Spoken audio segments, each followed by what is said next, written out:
नमस्कार, मैं हूं हेमंत घई। आज का दिन काफी खास है क्योंकि सीएनबीसी आवाज पर चल रहा है बजट महाकुंभ, जहां एक से बढ़कर एक बाजार के तमाम दिग्गज एक्सपर्ट्स जुट रहे हैं, जो न सिर्फ बजट के ऐलानों को बारीकी से डिकोड कर रहे हैं बल्कि वो शेयर भी बता रहे हैं जो आपको जोरदार कमाई करने का दम रखता है। जी हां, दिन भर हम मार्केट आउटलुक और आपके शेयरों पर सलाह के साथ साथ हम फाइनेंशियल प्लानिंग करने के भी लिए आपकी मदद कर रहे हैं। तो चलिए, आप बने रहिए सीएनबीसी आवाज के साथ। शुरुआत करते हैं इस वक्त की हेडलाइंस के साथ।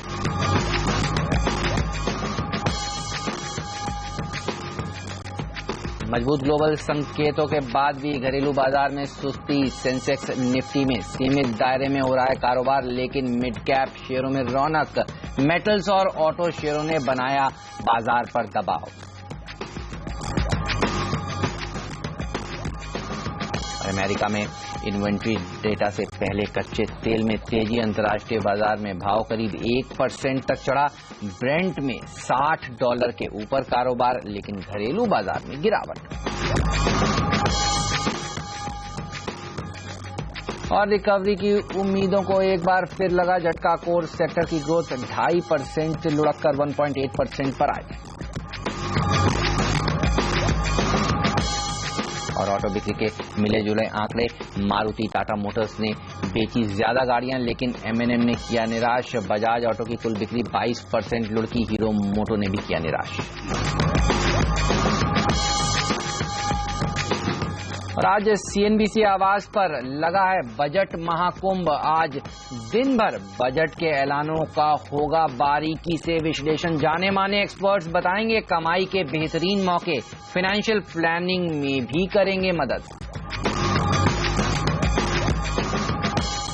जी, आप देख रहे हैं बजट महाकुंभ, और इस खास आयोजन में हमारे खास मेहमान हमारे साथ जुड़ चुके हैं। सिमीभौमिक.com की सिमी भौमिक और मिंटडायरेक्ट.com के अविनाश गुरश्कर। आप दोनों का ही स्वागत है। सिमी, बजट खत्म हो चुका है और ये बताइए, सब लोग जानना चाहते हैं कि क्या एक बजट के बाद की रैली की शुरुआत हो जाएगी? अब लेवल्स आपको किस तरह के देखने को मिल रहे हैं जहां पर नजर रखनी चाहिए? Hemant, good morning. एक तो रैली बजट से ही शुरू हो ही चुका है। अभी भी निफ्टी ऊपर में ही है, पर जो भी है यहाँ पे निफ्टी मुझे लगता है कि 89, 70, 80 के आसपास निफ्टी का एक मेजर रेजिस्टेंस है। जो क्रॉस नहीं करेगा तो निफ्टी में शायद फ्रेश मोमेंटम नहीं आएगा। अभी नीचे से जो रिकवरी देखा है वो बहुत ही अट्रैक्टिव लग रहा है, पर मैं फिर भी थोड़ा सा कॉशियस हूँ। मुझे लगता है कि निफ्टी यहाँ पे थोड़ा सा सप्लाई यहाँ पे मिल रहा है, मतलब और 10-20 पॉइंट ऊपर जा सकता है, पर वो रेंज क्रॉस नहीं होगा तो शायद आज का जो गेन एक्वायर किया है नीचे से वो सस्टेन नहीं करेगा।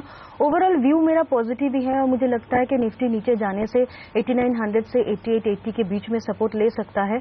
वहां पे जाने के बाद इंट्राडे के लिए वापस बाइंग इमर्ज हो सकता है, पर फिलहाल मुझे लगता है कि निफ्टी फॉर द डे अभी इंट्राडे रेजिस्टेंस के आसपास आ चुका है। ओके, इंट्राडे रेजिस्टेंस के आसपास आ चुका है, लेकिन फंडामेंटल्स आपको कैसे लगते हैं अविनाश बाजार के? और खासतौर पर बजट अब निकल चुका है, सबकी नजर है लेजिस्लेशंस पर। अगर सरकार सही से इस सेशन को चला पाती है और कड़े बिल पास करा पाती है तो आपको लगता है एक तेजी बन सकती है बाजार में?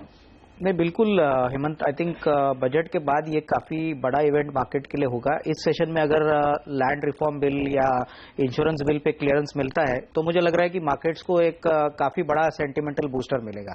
तो आई वुड से दैट 20 तारीख के पहले अगर ये खबर बाजार को आती है तो डेफिनेटली जो लेवल हम देख रहे हैं 9000, 9100, ये I think markets definitely cross कर सकता है। बट आई थिंक क्लियरली अभी जो रवैया है उसे ऐसा लग रहा है कि शायद थोड़ा सा markets wait and watch mode में है। क्लियरली जैसे जैसे न्यूज फ्लोज आगे बढ़ेंगे वैसे आई थिंक मार्केट्स इस पॉइंट पे जोर करेगा। ओके, बजट निकल चुका है। बजट सेशन पर जो पार्लियामेंट में चल रहा है उस पर साफ तौर पर फोकस है, लेकिन चलिए सवाल जवाब का सिलसिला शुरू करते हैं। हरप्रीत जी ने हमें फोन किया है फगवाड़ा से। हरप्रीत जी नमस्कार, बताइए क्या जानना चाहते हैं आप हमारे एक्सपर्ट से? नमस्कार सर, पास 135 शेयर आईटीसी के हैं।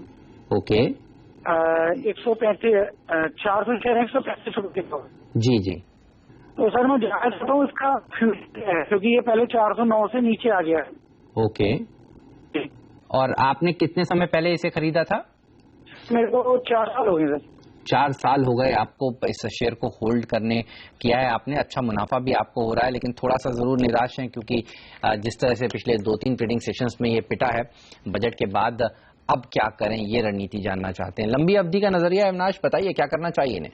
आई थिंक हेमंत, पहली बात तो इनको अच्छी बात है कि इन्होंने जिस प्राइस पे लिया है काफी अट्रैक्टिव प्राइस है। ये ऑलरेडी कम से कम 3 गुना पैसा बना रहे हैं। मेरे ख्याल से थोड़ा सा प्रॉफिट बुक करें, लेकिन थोड़ी सी क्वांटिटी आईटीसी में जरूर रखें, क्योंकि शॉर्ट टर्म में हो सकता है कि आईटीसी में बजट में एक्साइज ड्यूटी बढ़ने के कारण उनके मार्जिन और वॉल्यूम पे फर्क पड़ेगा। लेकिन अगर हम लॉन्गर टर्म आउटलुक ले तो मैं समझता हूं कि ये जो भी प्राइस इंक्रीजेस है वो कस्टमर को पास थ्रू करेंगे और न्यूट्रलाइज होंगे। तो अगर क्लियरली 50% वो बुक कर सकते हैं, बैलेंस होल्ड करें। मेरे ख्याल से इंक्रीमेंटल अपसाइड शायद ही शॉर्ट टर्म में ना सही, लेकिन मीडियम टू लॉन्ग टर्म में डेफिनेटली आईटीसी एक अच्छी कंपनी है। क्लियरली मुझे लग रहा है बैलेंस क्वांटिटी उनको होल्ड करनी चाहिए। ओके, चलिए एक और स्टॉक का जिसको काफी फायदा हुआ अब बजट से, एक्सिस बैंक का शेयर, और इस पे सवाल पूछ रहे हैं जयपुर से महेश जी। महेश जी नमस्कार। बजट देख के आप काफी खुश होंगे क्योंकि आपके पास एक्सिस बैंक था। यस सर, नमस्कार। नमस्कार, बताइए। सर मेरे पास एक्सिस है 150 एट द रेट ऑफ 5678 पे। 567 पर आपने खरीदा? Yes sir. ओके, और ये बताइए लंबी अवधि का नजरिया एक्सिस में आपका? सर लंबी अवधि का नजरिया 3-4 साल के लिए, 5 साल के लिए रख सकते हैं। 5 साल का नजरिया है, बहुत अच्छी बात है। ये बताइए और भी कोई स्टॉक है जिसपे आपने खरीदारी कर रखी है, जिसपे राय जानना चाहते हैं? मेरे पास हाँ सर, वो BL है, 10 शेयर है 5708 की रेट पे। किस भाव के? 3708 के भाव। यस, ठीक बात है। और यहाँ पर भी आपका लॉन्ग टर्म का ही नजरिया है? हाँ सर। और सर मैं PFS पर इन्वेस्टमेंट करना चाहता हूँ। PFS में आप नया निवेश करना चाहते हैं। चलिए अविनाश बताइए, तीनों ही शेयरों पर क्या राय आपकी? आई थिंक हेमंत, दोनों ही शेयरों में इनको बने रहने चाहिए। अगर हम एक्सिस बैंक की बात करें तो एक्सिस बैंक को नॉट ओनली वो FDI और FI का जो डेफिनेशन है वो मर्जर का फायदा होने वाला है, मोर इम्पोर्टेंटली जिस प्रकार का अनाउंसमेंट इंफ्रास्ट्रक्चर में हो गया है, मुझे लग रहा है कि सारे प्राइवेट सेक्टर बैंक्स और एक्सिस बैंक को भी डेफिनेटली इस बात की फायदा होगी। और रही बात बजट के बाहर जो बैंक जो रेट कट की बात है, मुझे लग रहा है कि अगर रेट कट का साइकिल एक्सेलरेट होता है तो ऑब्वियसली एक्सिस बैंक को भी फायदा होगा। मेरे हिसाब से कम 1.5 साल में करीबन 750 या 775 का टारगेट भी पॉसिबल है, क्योंकि प्राइवेट सेक्टर में ये फ्रंटलाइन बैंक है। अगर BL की बात करें तो BL में डेफिनेटली थोड़ा बहुत प्रॉफिट बुकिंग आया है इनके प्राइस पॉइंट ऑफ व्यू से, लेकिन अगर हम ऑर्डर बुक देखें तो करीबन अभी भी कंपनी 23,000 करोड़ की ऑर्डर बुक पे बैठी है। डिफेंस में जिस प्रकार का आउटले गवर्नमेंट ने इंक्रीज किया है, मुझे लग रहा है कि डेफिनेटली यहाँ पे भी होल्ड करना चाहिए।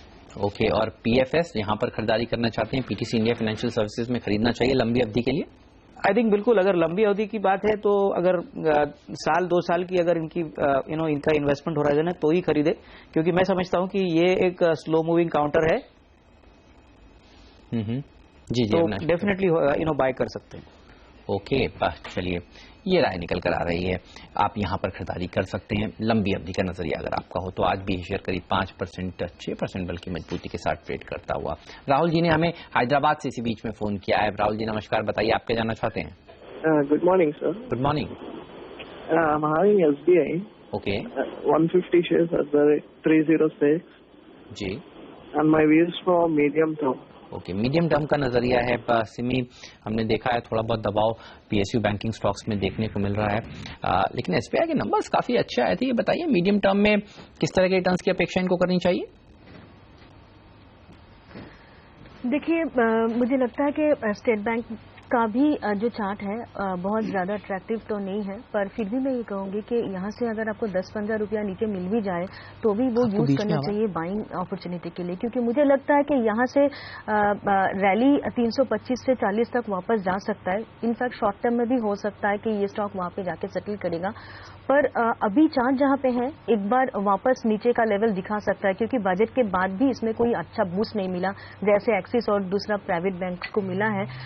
स्टेट बैंक में उतना बूस्ट नहीं मिला और उसके बाद इसमें थोड़ा सा वीकनेस ही दिख रहा है।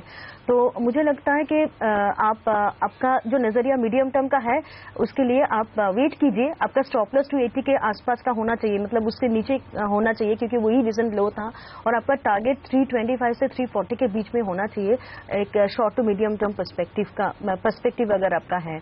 ओवरऑल ठीक ठाक है, मुझे लगता है आपको अगर लॉन्ग टर्म के लिए होल्ड कर पाएंगे तो आपको बेहतर रिटर्न मिलने का उम्मीद होगा। ओके, चलिए मीडियम टर्म से थोड़ा नजरिया लॉन्ग टर्म की तरफ शिफ्ट करें तो आपको ज्यादा अच्छा फायदा हो सकता है, ये कहना चाह रही हैं हमारी एक्सपर्ट सिमी। वक्त है फिलहाल एक छोटे से ब्रेक का, लेकिन बजट महाकुंभ जारी रहेगा। आपके सारे सवालों के जवाब देंगे, बजट से रिलेटेड भी और बजट के बाहर के सवाल का भी आज जवाब दिया जाएगा। आप देखते रहिए CNBC आवाज।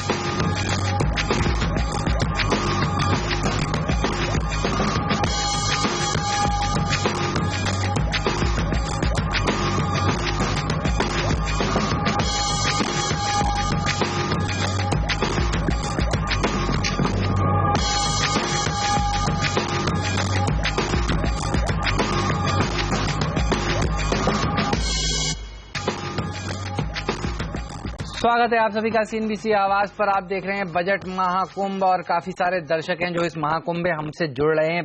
एक के बाद एक फोन कॉल समय आ रहे हैं। दिल्ली से सुब्रता जी ने हमें फोन किया है। सुब्रता जी नमस्कार, बताइए क्या जानना चाहती हैं आप? नमस्कार सर, मैंने ONGC के 50 शेयर जी 424 रुपए के भाव पे लिए हुए हैं। ओके, तो उसमें मुझे क्या करना चाहिए? बने रहना चाहिए या यहाँ से निकल के ये पैसा कहीं और इन्वेस्ट करना चाहिए? आप ये बताइए सुब्रता जी, लंबी अवधि का नजरिया है आपका या फिर? हाँ जी, लंबी अवधि का नजरिया है। ओके, लॉन्ग टर्म नजरिया है। अविनाश जी बताइए क्या करना चाहिए इन्हें? Avinash? I think Hemant, ONGC की अगर हम बात करें तो DBT के कारण जो कैश ट्रांसफर्स की जो बात हो रही है उसमें डेफिनेटली ONGC को इस बजट से थोड़ा सा पॉजिटिव सेंटिमेंट मिला है।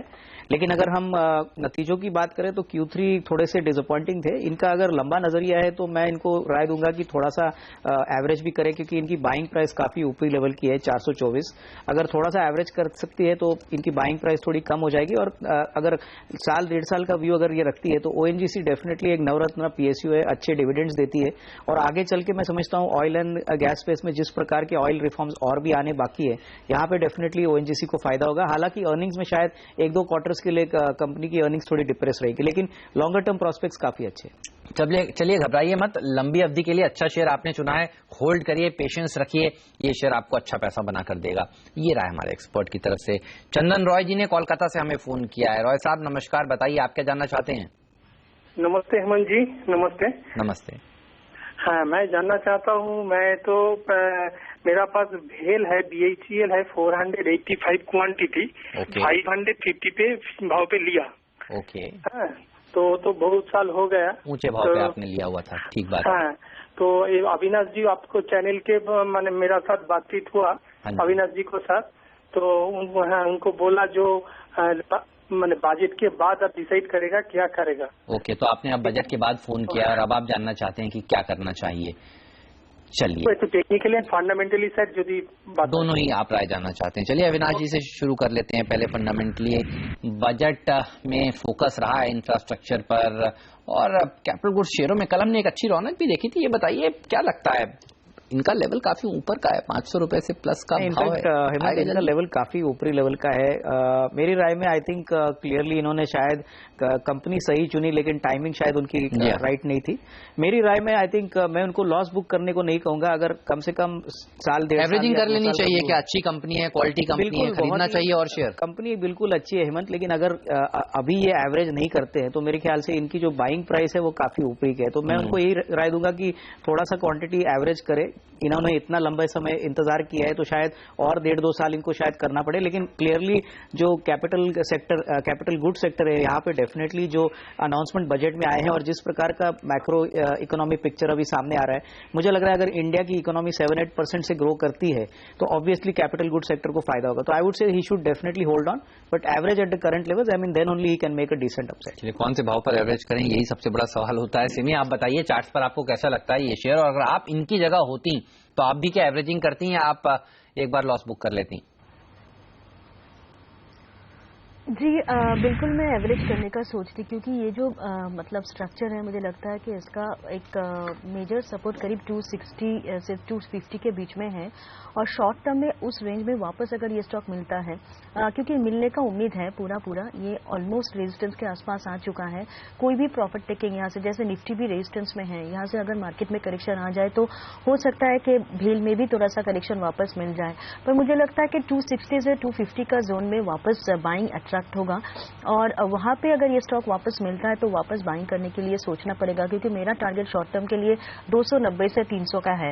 हो सकता है कि शॉर्ट टर्म में ये टारगेट अचीव ना हो 300 का जो लेवल मैंने बताया, पर थोड़ा सा अगर लंबी अवधि के लिए सोचना है तो मुझे लगता है कि 250 के आसपास आपको स्टॉप लॉस लगा के, मतलब उससे नीचे स्टॉप लगा के एक थोड़ा सा एवरेज करने का सोचिए। आपका टारगेट 295 से 300 का हो सकता है शॉर्ट टू मीडियम टर्म में। It is a hold only. Okay, hold करिए। अपेक्षा करते हैं आपको आपके सवालों के जवाब मिल गए होंगे। वक्त है फिलहाल एक छोटे से ब्रेक का। आप देख रहे हैं CNBC आवाज पर बजट महाकुंभ। ब्रेक के बाद भी आपके सवालों के जवाब का सिलसिला जारी रहेगा।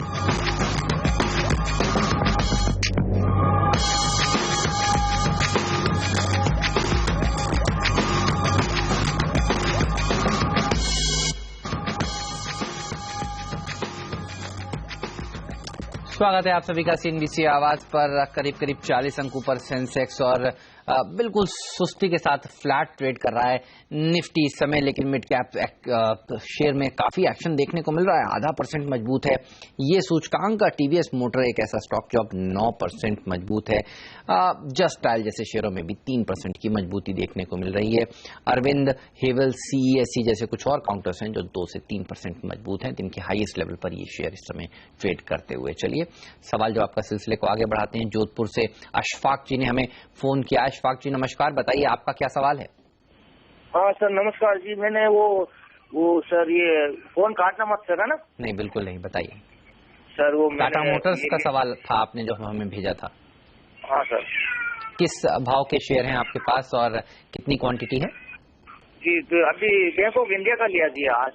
अच्छा, जैक ऑफ इंडिया पर अब आप ट्रेडर हैं ऐसा लग रहा है आपकी बात से। हाँ, ये 582 मिलियन 574 चल रहा है जी अभी। ओके, जैकॉब पर आपका सवाल है और टाटा मोटर्स पर भी आपका सवाल है। चलिए दोनों ही सवालों का जवाब दे देते हैं। जैकॉब का चार्ट कैसा लगता है आपको सिमी? यहाँ पर ट्रेडिंग का नजरिया है इनका? जी हेमंत, बिल्कुल अच्छा नहीं लग रहा है। इनफैक्ट जब तक ये स्टॉक 78 से 80 का रेंज क्रॉस नहीं करेगा, मुझे नहीं लगता कि वापस इसमें बाइंग करनी चाहिए।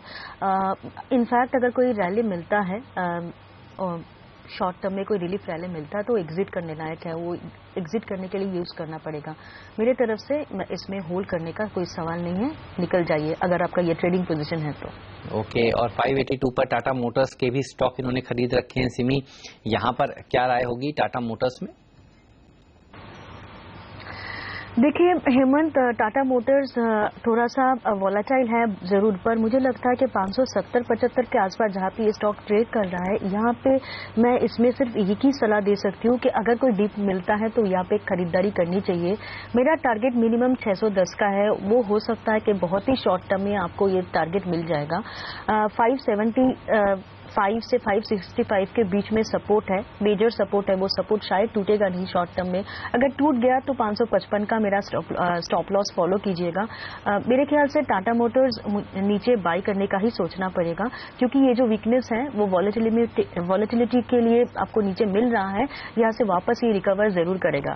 पर आपका अगर लॉन्ग टर्म नजरिया है तो मैं सिर्फ यही कहूंगी कि 600, मतलब लॉन्ग टर्म नहीं मीडियम टर्म नजरिया है तो 610 का जो लेवल है वो एक क्रूशियल रेजिस्टेंस हो सकता है, क्योंकि वो इसका अर्लियर हाई भी है। जब तक ये 610 क्रॉस नहीं करेगा, कोई फ्रेश मोमेंटम इसमें नहीं आएगा, तो एक बार आपको 610 के आसपास प्रॉफिट बुक करना पड़ेगा। वापस एक डिप का इंतजार कीजिएगा, आपको मिल जाएगा। मुझे लगता है कि अभी ये वॉलेटिलिटी में ट्रेडिंग कीजिए। 570 से 610 का इसका रेंज है, इस रेंज के बीच में प्ले करते रहिए। ओके, इसी बीच सेंट्रल बैंक के स्टॉक पर भी नजर रखिए। यहाँ कुछ बड़े सौदे होते हुए दिख रहे हैं। 104 रुपए 105 रुपए पर करीब 15 लाख शेयरों के बीच में बड़े सौदे हुए हैं। और आप देखिए यहाँ पर अच्छे वॉल्यूम्स देखने को मिल रहे हैं। सेंट्रल बैंक का शेयर इस समय दिन के हाईएस्ट लेवल पर ट्रेड करता हुआ 4% मजबूत है। इन सौदों के बाद यहाँ पर इस शेयर पर भी आपको नजर जरूर बनाकर रखनी चाहिए। इसी बीच अनु जी ने हमें SMS भेजा है फरीदाबाद से। LNT पर इनका SMS है। 1700 रुपए के लेवल पर इन्होंने LNT के 62 शेयर खरीदे हैं और आज इस पोजीशन पर इनको 140 रुपए प्रति शेयर का मुनाफा भी हो रहा है। लंबी अवधि का नजरिया लगता है इनका। अविनाश, लॉन्ग टर्म के लिए एल&टी का शेयर कैसा रहेगा बजट के बाद?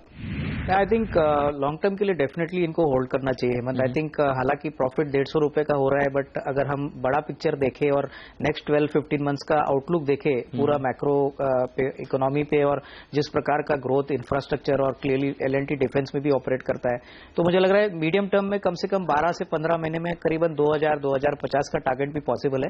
आई थिंक होल्ड करिए, क्लियरली इनमें अच्छा मुनाफा और बनने की पोटेंशियल है।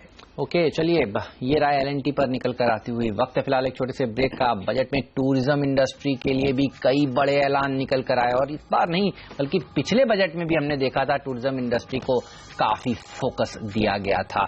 चलिए कितना फायदा रहा इस बार के बजट में, इन ऐलानों को किस तरह से आपको समझना चाहिए, इस सब पर चर्चा करेंगे केपीएमजी के पार्टनर अंबर दुबे से एक छोटे से ब्रेक के बाद। सवाल जवाब का सिलसिला भी जारी रहेगा।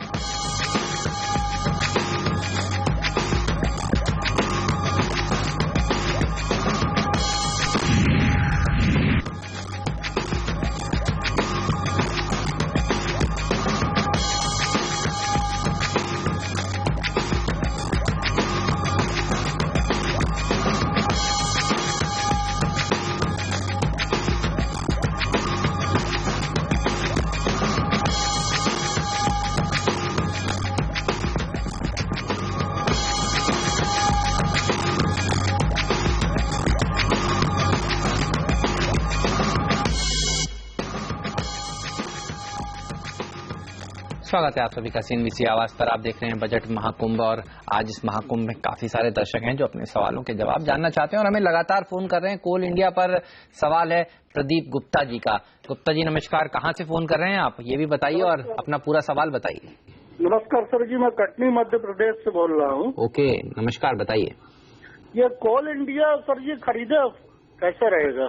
और आप लंबी अवधि के लिए खरीदना चाहते हैं इस शेयर को या ट्रेडिंग का नजरिया है आपका? ये एक आध महीने के लिए। एक आध महीने का छोटा नजरिया है, कोल इंडिया में ट्रेड करना चाहते हैं। सिमी, कैसा लगता है चार्ट्स पर ये शेयर? जी हेमंत, चार्ट्स पर तो बहुत अच्छा लग रहा है। इनफैक्ट जैसा फॉर्मेशन है मुझे लगता है कि शॉर्ट टर्म के लिए 425 से 430 का टारगेट आपको रखना चाहिए और इसका जो मेजर सपोर्ट एरिया है वो 380 से 375 के बीच में है। जब तक ये सपोर्ट होल्ड करेगा अब आप कोई भी डीप में फ्रेश बाई करने का भी सोच सकते हैं। मुझे लगता है कि 425 से 430 का टारगेट पॉसिबल है। Chart excellent. ओके, अच्छे चार्ट्स हैं, खरीद सकते हैं आप इस शेयर को। ये राय सिमी की तरफ से निकल कर आ रही है। संजीव जी ने दिल्ली से इसी बीच हमें फोन किया है। नमस्कार संजीव जी, बताइए आपका क्या सवाल है? नमस्कार सर। नमस्ते, बताएं। मेरे पास 50 शेयर्स हैं MCX के @551। ओके, और ये मेरे को लिए हुए तकरीबन 1 साल हो गया है। बहुत बढ़िया। अब आप पता है मैं इसको होल्ड करूँ या सेल करूँ? ओके, तो आपको थोड़ा प्रॉफिट बुकिंग की लालच जरूर हो रहा होगा। चलिए, बजट वैसे MCX के लिए काफी अच्छा रहा है। सेबी और FMC का विलय का खबर यहाँ पर निकल कर आए और स्टॉक में भी एक अच्छी तेजी बनी है। पोस्ट बजट रैली और एक्सपेक्टेड है विनाश क्या इसमें, या जितनी तेजी होनी थी हो चुकी? आई थिंक हेमंत, क्लियरली काफी टाइम के बाद जो अनसर्टेनिटी पहले MCX में थी वो अभी खत्म हो चुकी है। आई थिंक अभी नई मैनेजमेंट टीम आई है, FMC और सेबी का मर्जर होगा तो ऑब्वियसली MCX को और फायदा होगा। मोर इम्पोर्टेंटली कमोडिटी स्पेस में अभी भी ये कंपनी करीबन 80% मार्केट शेयर एंजॉय करती है। कैश फ्लो काफी स्ट्रांग है, तो आई वुड से दैट यहाँ से भी एक 15% की अपसाइड पॉसिबल है। इन्होंने 50 शेयर खरीदे काफी अच्छे भाव में, तो ऑलरेडी अच्छा प्रॉफिट बन रहा है। लेकिन अगर कम से कम नेक्स्ट 6 to 12 मंथ्स के अगर वो देखे तो मेरे ख्याल से he should get a price of at least another 15% upside from the current level. चलिए, तो अभी जल्दबाजी मत करिए, इतने समय होल्ड किया है 15% की और यहाँ पर एक्सपेक्टेशन है तेजी की, तो आपको होल्ड करना चाहिए ये शेयर। यूसी पटेल जी ने इसी बीच जयपुर से हमें फोन किया है। नमस्कार पटेल साहब, बताइए आप क्या जानना चाहते हैं? Good morning sir. Good morning sir, मैंने टाइटन लिए थे 200 शेयर। ओके, 345 के तो उसमें लॉन्ग टर्म के लिए क्या है, और उसमें मेरा व्यू केवल 10 साल के लिए है। 10 साल का नजरिया है। मेरे पास ITC पड़े हैं। ओके, 260 शेयर है। ये 310 रुपए के भाव के है। ओके, तो अभी क्या इसमें से एग्जिट करूँ और ये अपने अशोक लीलैंड ले सकता हूँ क्या, या फिर इसमें बने रहूँ? ITC से काफी सारे लोग परेशान हैं, जिस तरह से एक्साइज ड्यूटी अचानक से सिगरेट पर 15% के आसपास की एक्सपेक्टेशन थी, लेकिन 25% तक बढ़ा दी गई। अविनाश, ये बताइए, सब जानना चाहते हैं आईटीसी से एग्जिट ले लें और कहीं और निवेश करें क्या? आप होते इनकी जगह तो आप क्या करते? अशोक लेलैंड में निवेश करते, स्विच करते? आई थिंक डेफिनेटली हिम्मत अच्छा स्विच है, क्योंकि अगर हम बिजनेस मॉडल देखें आईटीसी का तो डेफिनेटली FY16 में ऐसा अनुमान है कि एक्साइज ड्यूटी 15 से 25% होने से अर्निंग्स में डेफिनेटली 8-10% का फॉल पक्का है। यही बात पे आई थिंक आईटीसी थोड़ा सा वीक है। और क्लियरली अगर हम अशोक लेलैंड की बात करें तो लास्ट 3 महीनों से जो ग्रोथ सीवी नंबर्स में आया है, मुझे लग रहा है कि FY16 में मैनेजमेंट ने खुद कहा है कि कम से कम 10 से 15% का ग्रोथ वो टारगेट कर रहे हैं, और इससे डेफिनेटली ये एक अनुमान लग रहा है कि ऑब्वियसली उनके वॉल्यूम्स बढ़ने से प्रॉफिटेबिलिटी और भी बढ़ेगी। यहां पे मैं समझता हूं कम से कम 90-95 का टारगेट प्राइस पॉसिबल है, क्योंकि बेस लेवल अभी भी छोटा है, तो डेफिनेटली आईटीसी से अशोक लेलैंड ये शिफ्ट कर सकते हैं। देखिए, बजट में टाइटन के लिए भी कुछ खास निकल कर नहीं आया, और दाज भी देखिए काफी सारे दर्शक वही सवाल पूछ रहे हैं, टाइटन में क्या करें, मुनाफा वसूल कर लें, इनको अच्छा फायदा हो रहा है, क्या करना चाहिए? आई थिंक टाइटन हेमंत, मुझे लग रहा है कि अगर थोड़ा सा लॉन्ग टर्म व्यू ले तो एक ब्रांडेड प्लेयर है। गोल्ड का मोनेटाइजेशन जो स्कीम आया है वो सारे गोल्ड प्लेयर्स को बेनिफिट करेगा, both financing as well as जो गोल्ड ज्वेलरी में ऑपरेट करते हैं। तो आई थिंक टाइटन में डेफिनेटली जो प्रीमियम वैल्यूएशंस है, जो इंस्टीट्यूशनल इंटरेस्ट है, वो काफी रहेगा। मेरे ख्याल से इन्होंने सही शेयर चुना है, प्राइस भी इनकी अच्छी है, तो मेरे ख्याल से और एक 6 महीना अगर ये वेट करते हैं तो मुझे लग रहा है कम से कम 10-15% का अपसाइड पॉसिबल है, क्योंकि यहाँ पे जो बेनिफिट्स FY16 में आएगी वो मेरे ख्याल से शायद सेकंड क्वार्टर ऑफ FY16 से रिफ्लेक्ट होगा। ओके, चलिए, ये रहा टाइटन पर 2 दिन जरूर थोड़ा दबाव में रहा ये शेयर। ज्वेलरी सेक्टर को जिस तरह से एक्सपेक्टेशंस थी बजट से, वो एक्सपेक्टेशंस मीट आउट नहीं हुई, लेकिन घबराने की जरूरत नहीं है, लंबी अवधि का नजरिया हो तो अच्छा फायदा हो सकता है। सुजलॉन पर नाजिया जी ने दिल्ली से हमें सवाल पूछ रही हैं। नाजिया जी, कितने शेयर हैं, किस भाव के? सर, हमारे पास 5000 शेयर हैं, 19 रुपए 85 पैसे के रेट से लिए। ओके, और आप खबरों को फॉलो कर रही हैं सुजलॉन में, या आपका भी लंबी अवधि का नजरिया है यहाँ पर? अच्छा, जिस तरह की खबरें आ रही हैं उन्हीं को फॉलो कर रही हैं, मतलब जहां पर खबरें खराब हुई वहां मुनाफा वसूल भी कर सकती हैं आप। चलिए, ट्रेडर हैं ये, सिमी बताइए, सुजलॉन में जिस तरह से इनको अभी मुनाफा हो रहा है, बनी रहती है, तो कहां तक मुनाफा हो सकता है, और ऐसे ट्रेडर्स के लिए एक स्टॉप लॉस भी सजेस्ट करिए। देखिए हेमंत, चार्ट अगर पूछेंगे तो मुझे लगता है कि चार्ट बहुत ही अट्रैक्टिव है और फॉर्मेशन बहुत अच्छा है। मुझे लगता है कि यहाँ से 34 से 36 का टारगेट आप एक्सपेक्ट कर सकते हैं, शॉर्ट टर्म में भी पॉसिबल है। और अगर ये ट्रेडिंग पोजीशन है तो उनके लिए मुझे एक स्टॉप लॉस भी सजेस्ट करना पड़ेगा। वो स्टॉप लॉस आपको 23 के नीचे लगाना पड़ेगा। इनफैक्ट 22 के नीचे लगाएंगे तो और बेहतर होगा, क्योंकि लास्ट टाइम 22-23 के आसपास से ही इसने ब्रेकआउट दिखाया था। तो हो सकता है कि अभी नीचे अगर जाए तो 22-23 का रेंज इसका सपोर्ट रेंज बन जाए। मुझे लगता है कि आपको होल्ड करना चाहिए और आपका टारगेट 34 से 36 का हो सकता है। 34 से 36 का भाव देखने को मिल सकता है आपको। स्टॉप लॉस के साथ यहाँ पर बनी रहिए, ये राय दे रही हैं हमारी एक्सपर्ट सिमी। अविनाश, वक्त हो गया आपसे विदा लेने का। शुक्रिया, आपने समय निकाला, CNBC आवाज पर आए और हमारे दर्शकों के सभी सवालों के जवाब दिए। चलिए, बजट पर महाकुंभ जारी रहेगा। ब्रेक के बाद कुछ और सवालों के जवाब देंगी सिमी। फटाफट शेयर हाजिर करेंगे, जैकपॉट शेयर भी आगे हाजिर होगा। आप देखते रहिए CNBC आवाज।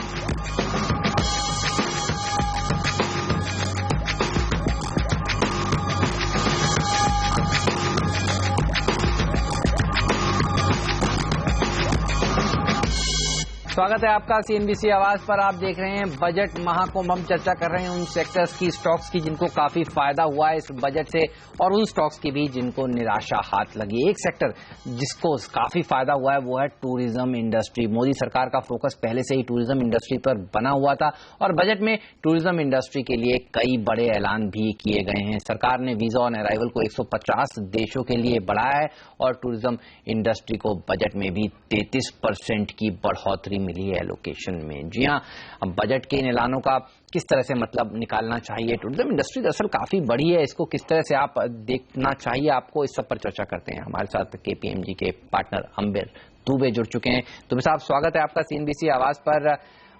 सबसे पहले आपके इस सेक्टर पर बात करूं, ये बताइए कि ओवरऑल बजट आपको कैसा लगा? ये ओवरऑल बजट काफी सकारात्मक है हेमंत जी। इसमें जैसा कि हमने देखा कि बजाय सेक्टर बाय सेक्टर जाने के इसमें इस बजट में इन्होंने डायरेक्शन सेटिंग करी है, ज्यादा ईज ऑफ डूइंग बिजनेस पे बात करी है, इंफ्रास्ट्रक्चर इंप्रूव करने की बात करी है और सोशल सेक्टर के ऊपर काफी बढ़ावा दिया है। तो I think overall it's a fine budget, balance budget. Naturally हम लोग को एविएशन साइड से थोड़ा सा निराशा हुई है, बट जो टूरिज्म में जैसा आपने कहा कुछ जो चीजें आई हैं उससे काफी होप मिली है। और उसी पर आपसे एक राय लेना चाहूंगा। हमने देखा था पिछले बजट में भी सरकार का फोकस था वीजा ऑन अराइवल पर, और अब देशों की संख्या बढ़ाने की बात करिए, 150 देशों के लिए इसे खोला जाएगा। ये बताइए इससे पूरे के पूरे टूरिज्म सेक्टर को कितना फायदा होगा और एविएशन को कितना फायदा होगा, क्योंकि वो एक सेक्टर है जिसको एक बड़ा बूस्ट मिल सकता है इनडायरेक्टली। नहीं, बिल्कुल सही कहा आपने हेमंत जी। और इंडिया की विडंबना यह है कि हमारे पास इतना सोचिए हिस्टोरिकल, कल्चरल, नेचुरल डाइवर्सिटी है, पहाड़ है, एवरेस्ट है, डेजर्ट है, बीचेस हैं, 4 बड़े धर्मों के धर्मस्थल है यहाँ पर। तो यहाँ पर अपॉर्चुनिटी बहुत है। लेकिन अगर आप देखें कि हमारे फॉरेन टूरिस्ट अराइवल्स जिनको FTA बोलते हैं वो सिर्फ 7.4 या 7.5 मिलियन अराइवल्स हैं। एक छोटा सा सिंगापुर है जिसकी तारीफ करनी पड़ेगी कि जहां पर कोई 5000 साल पुरानी सभ्यता या हिस्ट्री और इतनी ज्योग्राफिक डाइवर्सिटी नहीं है और सिर्फ एक टापू है। वहां पर आप देखें कि 15 मिलियन अराइवल होते हैं। तो 7.5 मिलियन और 15 मिलियन एक टापू में आप समझ लीजिए कि कितना पोटेंशियल इंडिया में है। अब इसको आप कंपेयर करें थाईलैंड से, जहां पर थाईलैंड, मलेशिया जहां 24-25 मिलियन अराइवल्स हैं, चाइना जहां 58 मिलियन है, तो हमारा भारत की जो पोटेंशियल है वो आंकी जाती है करीब 40 से 50 मिलियन अराइवल की, और जबकि है सिर्फ 7 मिलियन। सो उन तमाम चीजों में उसमें पॉलिसी इश्यूज हैं, इंफ्रास्ट्रक्चर इश्यूज हैं, law and order, safety of tourist है, पैकेज क्रिएशन है, जो आप पैकेज क्रिएट करते हैं टूर्स का, तो ये और मार्केटिंग जो है इनक्रेडिबल इंडिया की, ये सबका मिला जुला असर होता है। और ये जो इन्होंने अभी ये पुश किया वीजा का, ये भी एक बहुत बड़ी चुनौती रही है पास्ट में। बहुत से फॉरेन इवन सीनियर लेवल के जो हमारे जैसे क्लाइंट्स हैं, हमारे खुद के कलीग्स हैं, बहुत ही सीनियर लेवल पीपल, उन तक को तकलीफ होती है वीजा लेने में, और हमने बड़ा कम्बरसम प्रोसीजर बनाया था। तो ये जो वीजा ऑन अराइवल इन्होंने 150 कंट्री की बात करी है, जितना जल्दी हो सके वो उससे देश का ही फायदा होगा। लास्ट चीज मैं कहना चाहूंगा कि अगर आप देखें कि जो जॉब मल्टीप्लायर है स्पेशली फॉर ये अनस्किल्ड और जो लो स्किल्ड लोग हैं, वो उसमें 2 बड़े सेक्टर होते हैं, कंस्ट्रक्शन और आपके टूरिज्म इंडस्ट्री। और टूरिज्म भी पनपेगा तो न केवल एविएशन जैसा कि आपने कहा, बट कंस्ट्रक्शन में भी नए होटल, नए रिजॉर्ट्स, इवन बजट होटल्स बनेंगे। तो दोनों टूरिज्म और कंस्ट्रक्शन से जो जॉब मल्टीप्लायर है स्पेशली फॉर अनस्किल्ड लेबर और सेमी स्किल्ड लोग, उनके लिए बहुत फायदा होगा। तो ओवरऑल काफी खुश हैं। बिल्कुल, तो ये एक इंटरेस्टिंग आपने बात बताई। होटल इंडस्ट्री को भी इससे अच्छा खासा फायदा होगा, एविएशन सेक्टर को भी इससे अच्छा खासा फायदा होगा, और एम्प्लॉयमेंट के फ्रंट पर ये एक बड़ा मदद कर सकता है, क्योंकि सरकार का फोकस था जॉब क्रिएशन पर। दुबे जी, ये दरअसल एक ऐसी चीज है जो आसानी से सरकार ने करी है, और इससे जॉब क्रिएशन अच्छा खासा हो सकता है। लोगों को अब इन जॉब्स की तरफ ध्यान देना शुरू करना चाहिए फिर। हाँ, बिल्कुल सही कहा आपने। और जैसा कि आप देखें इस वक्त हमारी सबसे बड़ी चुनौती है कि हर साल 12 मिलियन यूथ हमारा एंटर कर रहा है वर्कफोर्स में। Literally that adds up to almost 1 million per month. 10 lakh youth हमारा के लिए हमें जॉब्स क्रिएट करने हैं, और ये सिर्फ सरकार में और फैक्ट्रीज में ये जॉब्स नहीं क्रिएट हो सकते। टूरिज्म एक बहुत ही बड़ा एक रेडी सा एक अपॉर्चुनिटी है हमारे पास। इस देश में इतना कुछ है ऑफर करने के लिए। सिर्फ अगर हम इजी कर दें बाहर के लोगों को, और इवन जो हमारे डोमेस्टिक पर्यटक हैं इनके लिए भी हम आसान कर दें एक जगह से दूसरी जगह जाने के लिए, ट्रांसपोर्टेशन की कॉस्ट, उसमें जो टैक्सेस हमने लगाए हैं, जो लॉ एंड ऑर्डर और सेफ्टी इश्यूज, अगर इनको हम एड्रेस कर लें तो बहुत सारे जॉब्स क्रिएट होंगे। और जैसा कि हमने पहले कहा कि इसमें अनस्किल्ड और सेमी स्किल्ड, अब जैसे आप होटल देखें तो अगर आप उसमें जो व्हाइट कॉलर को अगर छोड़ दें तो बिहाइंड द सीन्स जो हैं आपके क्लीनर, वॉशरमैन, आपके सिक्योरिटी गार्ड्स, आपके बैगेज लोडर्स, इतने सारे कर्मचारी, और फिर जो बाहर से जो सप्लाई कर रहे हैं, जो आपके वो खाद्य पदार्थ हैं, सब्जियां हैं, दूध, अंडा, एक्सेट्रा, तो इन सबको अगर आप ऐड करें तो देखें कि इसमें अनस्किल्ड और सेमी स्किल्ड और लेस एजुकेटेड इंडियंस यूथ के लिए बहुत सारे जॉब्स क्रिएट होते हैं। और साथ ही साथ गवर्नमेंट को ट्रेनिंग इंस्टीट्यूट्स और ये होटल मैनेजमेंट इंस्टीट्यूट्स ही नहीं, कई स्किल्स को भी हमें डेवलप करना पड़ेगा, और इसमें बहुत ज्यादा एम्प्लॉयमेंट की अपॉर्चुनिटी है। बिल्कुल, शुक्रिया दुबे जी आपका समय निकालने के लिए और इस खास मुद्दे पर आज हमसे चर्चा करने के लिए। वक्त है फिलहाल एक छोटे से ब्रेक का। ब्रेक के बाद इसी क्षेत्र से कौन सी कंपनी है जिसको सबसे ज्यादा फायदा हो सकता है, जी हां, जैकपॉट शेयर हाजिर करेंगे। आप देखते रहिए CNBC आवाज।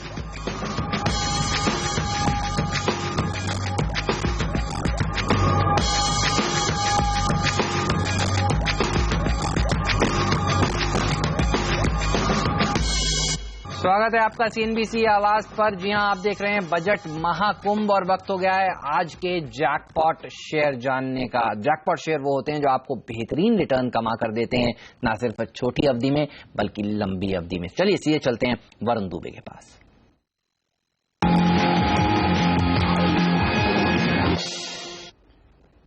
देखिए, भारत सरकार की मिनी रत्न कंपनी जिसका 40 से 45% रेवेन्यू टूर्स एंड ट्रैवल से आता है, बालमर लॉरी है आज का हमारा जैकपॉट शेयर। सबसे पहले इस कंपनी के बैकग्राउंड और पेरेंटेज की बात करें तो काफी डाइवर्सिफाइड कारोबार है इस कंपनी का। टूर्स एंड ट्रैवल्स में तो ये कंपनी ऑपरेट करती है, लेकिन इसके अलावा इंडस्ट्रियल पैकेजिंग, लॉजिस्टिक्स सर्विस, इसके अलावा ग्रीस और इंडस्ट्रियल कारोबार भी है इस कंपनी का। इसके अलावा कंपनी जो लॉजिस्टिक सर्विस है और लॉजिस्टिक इंफ्रा के भी कारोबार में है, वही रिफाइनरी और ऑयल फील्ड्स के कारोबार में भी ये कंपनी काम करती है। लेकिन टूर्स एंड ट्रैवल्स ये इस कंपनी का सबसे बड़ा कारोबार है जो करीब 40 से 45% कंपनी के आय में कंट्रीब्यूट करता है। इसके अलावा कंपनी की जो पेरेंटेज की बात करें तो करीब 61.8% हिस्सा इसमें सरकार का है। लेकिन इसके अलावा सरकार की जो काफी सारी संस्थाएं हैं जैसे कि न्यू इंडिया एश्योरेंस, जीआईसी और एलआईसी, ये भी इस कंपनी में काफी तगड़ा स्टेक होल्ड करती है। सिर्फ यही नहीं, दरअसल एफआईआईएस का भी इस कंपनी में जो रुझान है वो लगातार बढ़ते जा रहा है। दिसंबर 2013 में करीब 1.4%, 1.5% का हिस्सा एफआईआईएस इस कंपनी में होल्ड करते थे, जो अब बढ़ के 3.4% हो गया है। यानी कि एफआईआईएस भी लगातार इस काउंटर में अपना स्टेक बढ़ाते जा रहे हैं। तो पेरेंटेज और बैकग्राउंड के हिसाब से हमें ये कंपनी काफी पसंद है। अब आते हैं इस कंपनी के सेकंड पैरामीटर पे, यानी कि वैल्यूएशन पे। काफी डाइवर्सिफाइड कारोबार है इस कंपनी का, इसके लिए किसी भी कंपनी के साथ डायरेक्टली इसे कंपेयर करना सही नहीं होगा। लेकिन क्योंकि इस कंपनी का 40 से 45% रेवेन्यू टूरिज्म और ट्रैवल से आता है, इसलिए अगर इस सेक्टर के दिग्गजों से इससे कंपेयर करें तो काफी रीजनेबल वैल्यूएशन पे, काफी चीप वैल्यूएशन पे इनफैक्ट मैं कहूंगा ये कंपनी आपको अवेलेबल है। कॉक्स एंड किंग्स को अगर आप देखें तो करीब 12 टाइम्स FY16 के पी पे ट्रेड करती है। थॉमस कुक को अगर आप देखें तो करीब 42 टाइम्स FY16 के पी पे कंपनी ट्रेड करती है। लेकिन अगर बामर लॉरी को अगर आप देखें तो करीब 7.8 टाइम्स FY16 के पी पे ट्रेड कर रही है। वहीं प्राइस टू बुक वैल्यू की भी अगर बात करें तो इन सभी कंपनी से इस कंपनी के प्राइस टू बुक वैल्यू काफी कम है। इसके अलावा कंपनी ने लगातार रिटर्न ऑन इक्विटी में अच्छे खासे परफॉर्मेंस दिया है। करीब 17 से 20% के आसपास इस कंपनी के रिटर्न ऑन इक्विटी लगातार आते जा रही है। तो काफी अच्छे हमको इस कंपनी के वैल्यूएशन लगते हैं और डिविडेंड भी इस कंपनी का लगातार बेहतर रहा है। अब बात करते हैं कंपनी के आउटलुक की। तो टूर्स एंड ट्रैवल्स में और हेरिटेज सिटी सेंटर्स बनाने में जिस तरह से सरकार का फोकस है, उसका एक बेहतरीन फायदा इस कंपनी को मिलता हुआ दिखाई देगा, क्योंकि हाल ही में कंपनी ने एक्सोटिका के साथ भी करार किया है और उससे भी कंपनी को एक बेहतरीन यहाँ पे फायदा आते हुए दिखाई देगा। और टूर्स एंड ट्रैवल्स में जो अपॉर्चुनिटी आ रही है उसे ग्रैब करने के लिए ये कंपनी पूरी तरह से तैयार है। सिर्फ यही नहीं, वेयर हाउसिंग, कंस्ट्रक्शन, इंफ्रा, इसके अलावा जो ग्रीस, इनका जो ग्रीस और लुब्रिकेंट्स का कारोबार है, जिस तरह से कच्चे तेल की कीमतें यहाँ गिरी है, उसका फायदा भी कंपनी को मिलता हुआ दिखाई देगा। और जिन भी सेक्टर्स को ये केटर करती है, हर एक सेक्टर में एक अच्छी खासी ग्रोथ आने की उम्मीद है। इकोनॉमी रिवाइवल के साथ इस कंपनी के ग्रोथ में आपको एक अच्छा खासा रिवाइवल देखने मिल सकता है और इसलिए हमें ये स्टॉक हर पैरामीटर पे पसंद आता है, भले वो बैलेंस शीट हो, कंपनी के वैल्यूएशन हो या फिर कंपनी का आउटलुक हो। और इसलिए आज ये है हमारा जैकपॉट शेयर। जी हाँ, शुक्रिया आपका इस जानकारी के लिए। बेहतरीन शेयर, और आप देखिए दिन के हाईएस्ट लेवल पर ये शेयर इस समय कारोबार करता हुआ आपको दिखेगा। अच्छी खासी तेजी स्टॉक ने दिखाई है। आज का जैकपॉट शेयर है बार्मर लॉरी, इस समय करीब 5% मजबूत है ये शेयर। अच्छे वॉल्यूम्स भी आज यहाँ पर देखने को मिल रहे हैं। चार्ट्स पर कैसा लगता है आपको सिमी ये स्टॉक, और ये बताइए कि यहाँ पर क्या इन स्तरों पर खरीदारी करनी चाहिए, और खरीदारी करेंगे तो किस तरह के रिटर्न्स की एक्सपेक्टेशंस करनी चाहिए ट्रेडर्स को? देखिए हेमंत, वरुण ने जितना रिसर्च कर दिया है उसके बाद मेरा कुछ भी कहना बहुत ही कम होगा। फिर भी मैं टेक्निकल पर्सपेक्टिव में ये कहूंगी कि 570-575 के आसपास बहुत अच्छा सपोर्ट है और हो सकता है कि ये सपोर्ट होल्ड कर जाए शॉर्ट टर्म में, तो ये स्टॉक ऊपर जाके 650 तक भी दिखा सकता है। बहुत ही शानदार चार्ट लग रहा है एकदम, मतलब शॉर्ट टर्म बॉटम के आसपास ही है। करेक्शन मोड में था, 650 के ऊपर से ये स्टॉक लगातार करेक्टेड होके एकदम नीचे आ गया है। अभी वापस रिकवरी मोड में है। 650 से 660 का टारगेट रख सकते हैं, पर मेरा स्टॉप लॉस 570 के नीचे होगा। वो स्टॉप लॉस अगर ट्रिगर नहीं होगा तो मैं ये पोजीशन को कैरी फॉरवर्ड करूंगी 660 का टारगेट के लिए। ओके, 660 का टारगेट यहाँ पर सिमी आपको सुझा रही हैं। एक स्टॉप लॉस के साथ यहाँ पर आप ट्रेडिंग का नजरिया भी इस शेयर में रख सकते हैं। ये है आज का जैकपॉट शेयर। सिमी, शुक्रिया आपने समय निकाला, आज हमारे दर्शकों के और हमारे सवालों के सभी जवाब दिए। बहुत बहुत धन्यवाद आपका इस कार्यक्रम में शामिल होने के लिए। और आज सीएनबीसी आवाज पर दिन भर जारी रहने वाला है बजट महाकुंभ, तो आप बने रहिए सिर्फ और सिर्फ सीएनबीसी आवाज के साथ। अभी वक्त है आज के लिए आपसे इजाजत लेने का, लेकिन ब्रेक के बाद लेकर आएंगे कमोडिटी राउंड अप। नमस्कार।